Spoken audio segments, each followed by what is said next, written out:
झाल्यामुळे हे स्वप्न उडालं.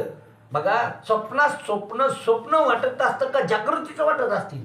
जागृतीच वाटते. स्वप्नात स्वप्न वाटतच नसतं, ते काय वाटत असतं? जागृतीच वाटते. जागृती. मग ते स्वप्न का वाटत? ह्या जागृतीत आल्यावर, इथं आल्यावर.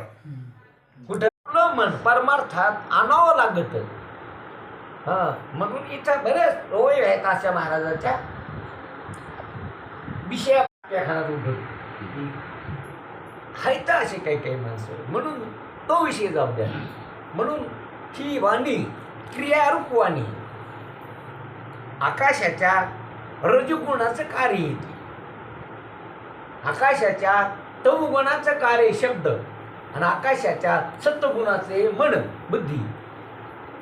म्हणून ही असणारी क्रियारूप वाणी ती स्थूल जी आहे जागृती अवस्थेतली आहे. आणि पुन्हा वाचा